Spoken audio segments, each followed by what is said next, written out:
Hello, Meoni here, and welcome back to another video for Final Fantasy XIV. This time I felt like it was about time I talked about the Mogstation. A lot of people ask me what my favourite items are, or item from the Mogstation. Now, it's no secret that I pretty much buy everything new for videos. Whenever they're out, regardless of my own love for an item, I end up with a lot of stuff after I've shown it off in a video for you guys, but it's a really good point. If I had to choose 5 items from the Mogstation to say that they were at least my top 5 items that I think are worthwhile, so I guess this is that list. I must first point out then that the world is very weird that we live in, and these are my 5 items that I personally like the most and think are well worth the money, in my opinion, and your list will likely be very different. The fact I have to say that sucks, doesn't it? It really does, but 2020 culture, what can I do?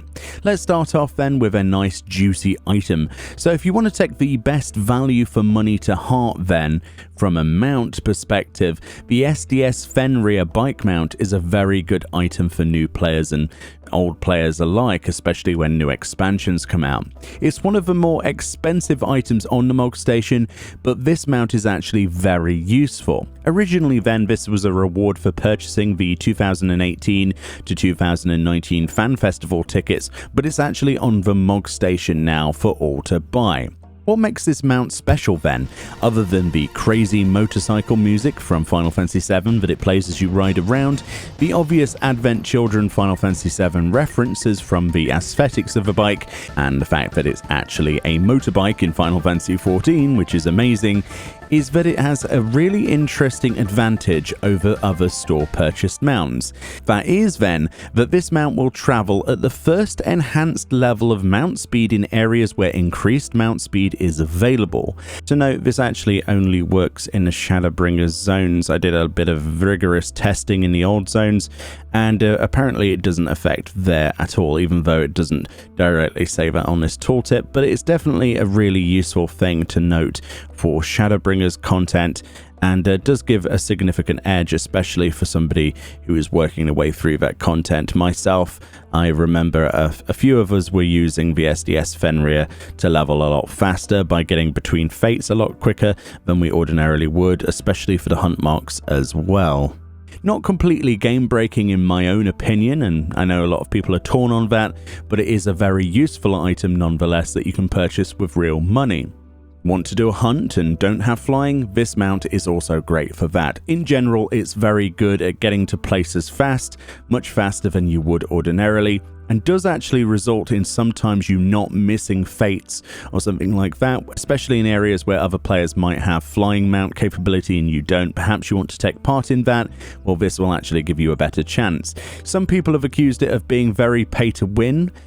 Whilst I'm not really going to go into debates about this here, I'll just say that I personally disagree completely, and I'll move on from there.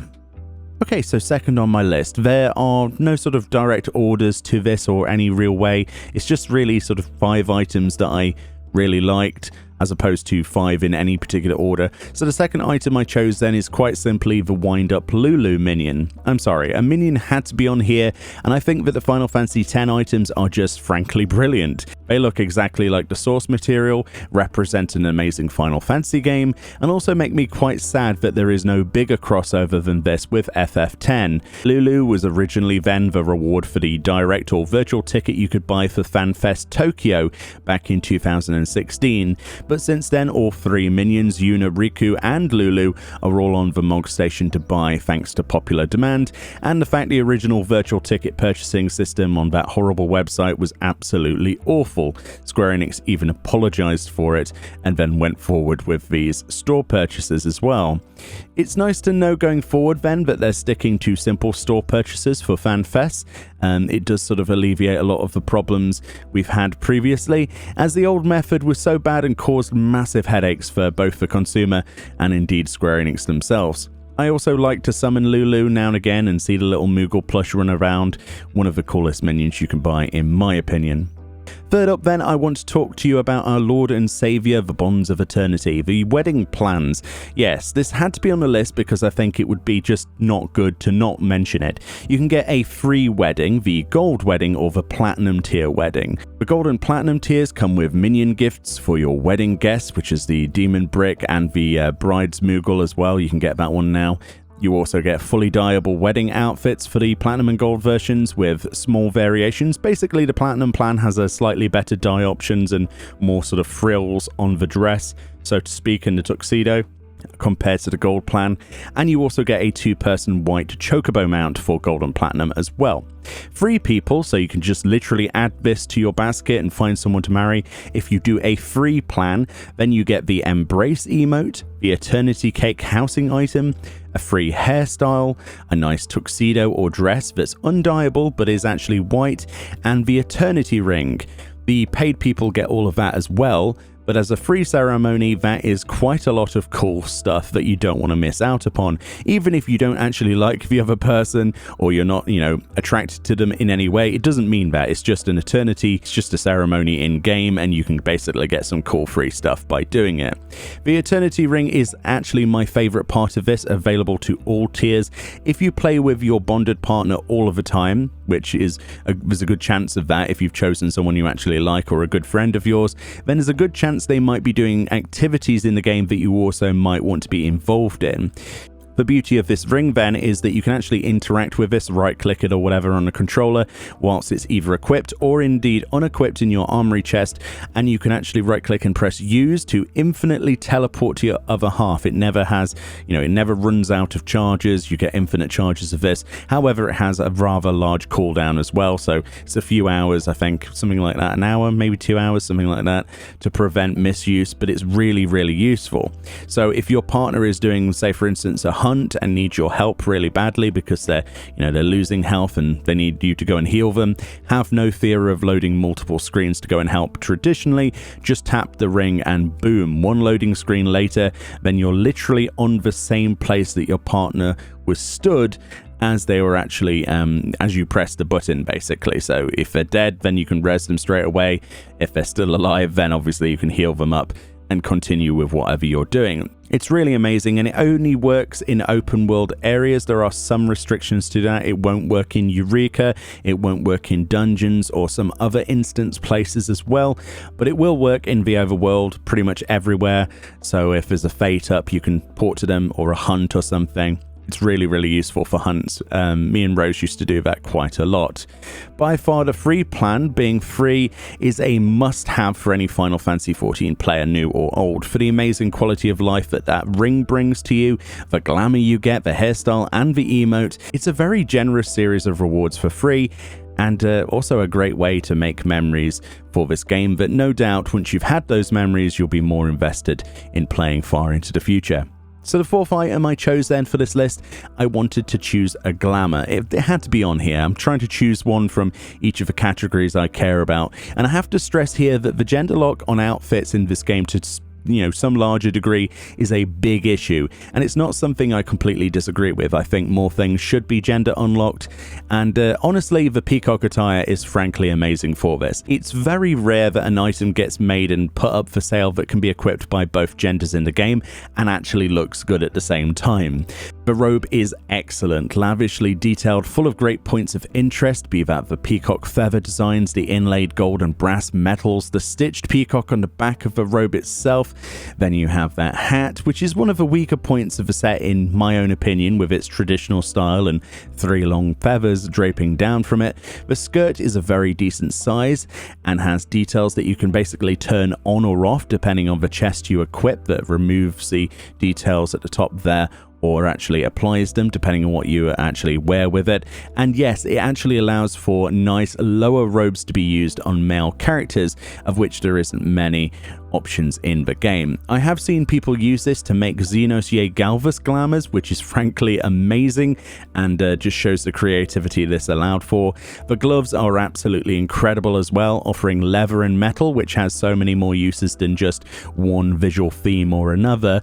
Want to make a tank look really cool with some gloves that work? No problem, it will suit it perfectly. Want to make a cloth-wearing badass battle healer? No problem, it suits that as well. The dye options for this set are the icing on the cake, absolutely, and are very well thought out. I'm a huge fan in general of this, especially with how the stitched peacock changes colour on the back based on the dye you choose. It might not be the cheapest outfit or the snazziest looking, but it is one of the best and should be the standard for outfits going forward, in my own personal opinion.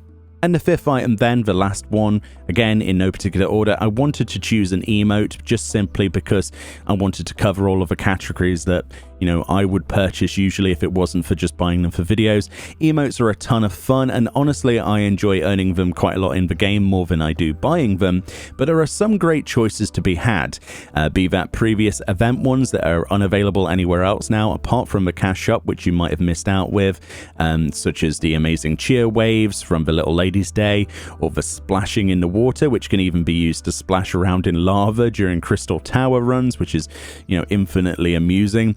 But no, the one that got added exclusively to the cash shop that wasn't available anywhere else and was an instant purchase for me was the Play Dead emote. Different depending on the race and gender that actually uses it. This has been used by me and my friends so many times for many different purposes, be that reacting to some dumb crap they say with an emote that says exactly how you feel perfectly, to humorous G-pose pictures as we all pretend to be a dragoon for a few seconds and then wake up and realize that we don't want to be that.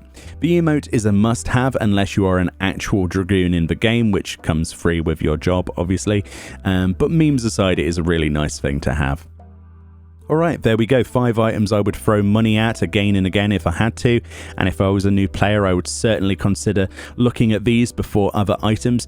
Basically the way I see it is the first rule is to make your character look amazing, so glamour is a great start, get some nice dyes, get some cash shop glamours, mix and match between things. The cash shop has some incredible pieces such as the socialite set, which has some amazingly sexy boots that I couldn't recommend more to you if you have a female character. But yeah, as a general rule, make your character look good and then focus on the rest later. There really isn't that much game breaking in the cash shop, and you know, depending on who you talk to. But I obviously didn't mention level boosts or story skip in my items, as honestly, if you're a new player to the game, do yourself a favor and just play through it the first time yourself. It's well worth learning the storyline, your class as well, and as much as people moan about the old storyline in 2.0 onwards, try to stick with it and don't listen to them. Otherwise, stuff is not really going to make a lot of sense later on, especially with who the characters are. A lot of the characters you meet in the first few minutes of the game are, you know, in the last sections of 5.3, for example, or 5.2 is the most recent patch. So it really does follow on in a big way. It might be a little bit dull in places, but, you know, name a series of games or something where there isn't a dull moment, and you know, I don't think you physically can. It's just one never-ending line of things, and especially some of the patches between the next major content, they sort of were a bit filler content, but as a whole, like I say, it's definitely worth playing through yourself. You know, the level boosts and stuff, I use them on my alts on other data centers so I can play with other people, especially from other regions such as the Americans, and of course on the Japanese servers as well. We used a character that we boosted to check out the Ishgard restoration when Tombury server completed that in first in the world, for example. Stuff like that, but there's also social communities, and I know a lot of people who boost their characters on servers like Balmung because they want another character exclusively to RP on, so there is also that as well. But personally, if you're a new player, I would stay clear of that. Don't listen to people and enjoy the game for what it is, and eventually it does get very well thought out, and as the expansions go on, the more gripping that storyline becomes. Anyway, those are my opinions, nobody else's. Let me know what your 5 items would be if you had to choose from any 5 items on the Mogstation only. Let me know below in a comment, and I'll see you all next time.